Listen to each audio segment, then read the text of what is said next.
はい、かんチャンネルです。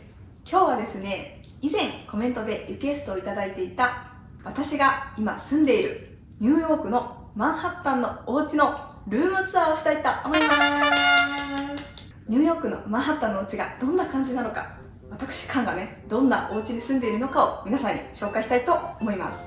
まず基本情報なんですけれども、今私が住んでいるマンハッタンのこのね、アパートは1900年に建てられた築120年のマンションなんです。お父さん生まれてなければおばあちゃんも生まれてない、なんとご長寿なねマンションで、ニューヨークのマンハッタンにはね、意外とこの築100年超えのねマンションがたくさんあるんです。そして気になる家賃なんですけれども、こちらは月2400ドル、日本円にすると36万円。36万円って日本だったら新築のタワマンにね住めちゃうぐらいだと思うんですけど、ニューヨークのお家は本当に高いですね。それでもですね、私の夫は今学生で、夫が通っている学校の大学の借り上げアパートに住んでいるので、これでもまだね、それでも安くはなってるんです。多分普通にこのお家を借りるとなると月50万60万ぐらいはします。部屋の間取りはですね、こっちでいう1ベッドルーム1バスルーム、日本でいう1LDK ですね。リビングと寝室が分かれている部屋になります。では早速ルームツアーを始めていきたいと思います。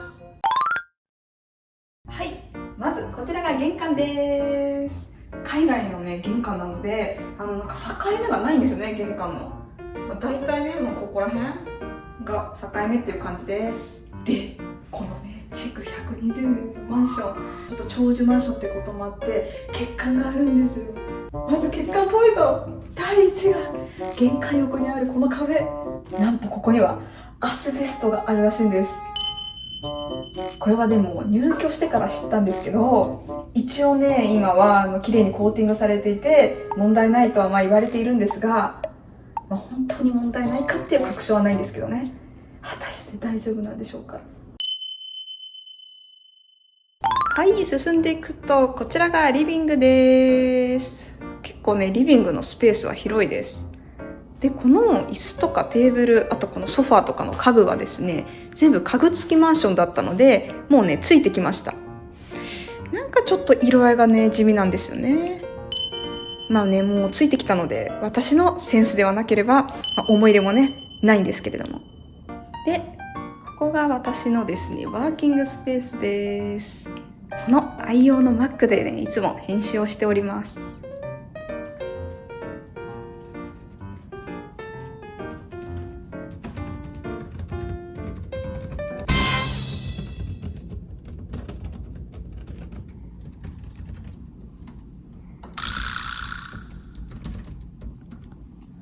皆さん、この黒いボックス気になった方いるんじゃないでしょうか。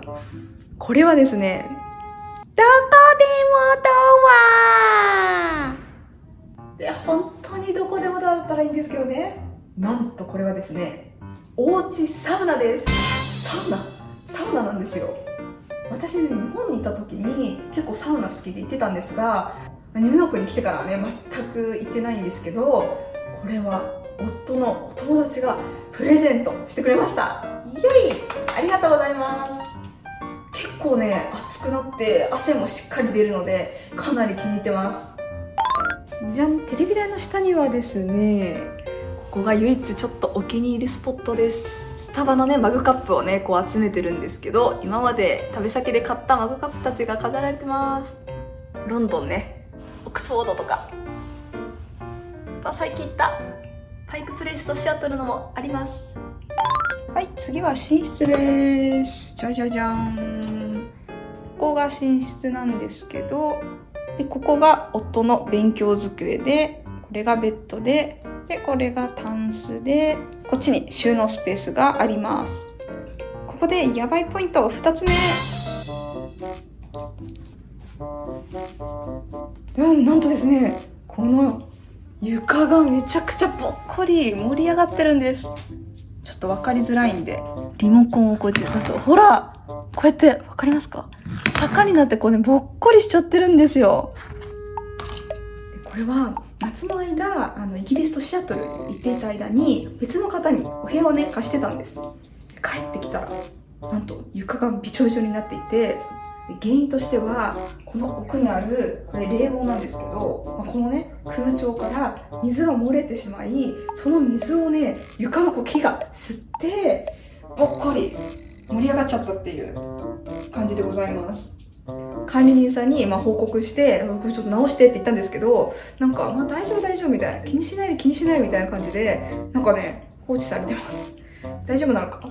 床がねぼっこりいっちゃってるもんですから、このさ机もさ歪んじゃって、こうやって紙をね詰めてバランスを保ってます。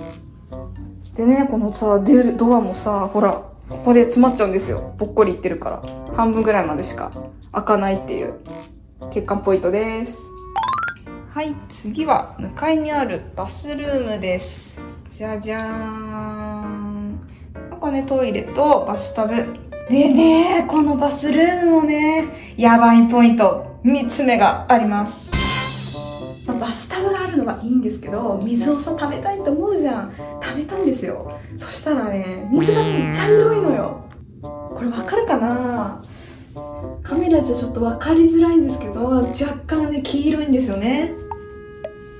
黄色い。あとねこのトイレもねなんかねほんとねなんかね匂うの。この下水管の匂いだから、このトイレスタンプをね貼って一応ちょっと匂いケアをしてるんですけれども、なんかやっぱさ築120年だから多分水道管がもう古いんですよね。だからそこが多分ちょっと錆びついてて匂いもするし、そういうなんか黄色い水が出るっていう。で下水管も臭いって感じです。はい、で最後はですねキッチンです。玄関のね右横にありました。じゃん。キッチンね割とねスペースは結構ね広いんです。結構ね気に入っています。上にも棚あったり下にもあるし、収納もねいい感じで、冷蔵庫もね結構大きいのがねついてます。ただねキッチンにもありますやばいポイント5つ目。なんとこの家ガスが通ってないです。コンロがねないんですよ。もともとはねこっちの方にねここにコンロがあったんですけど撤収されてしまい、その代わりにこういうホットプレートっていうんですか、コンセントでつないでホットプレート式の温めるやつで料理をね作ってます。これがさもう温まるまでさ本当に10分ぐらいかかるんですよ、冗談抜きで。なんでもうねまず朝起きたらこのねスイッチをつけて、でねその間になんかいろいろして、でやっぱ10分後やっと温まって料理できるっていう。でももう1年近くねこいつとは付き合ってますわ。そんな感じです。はい、どうでしたでしょうか。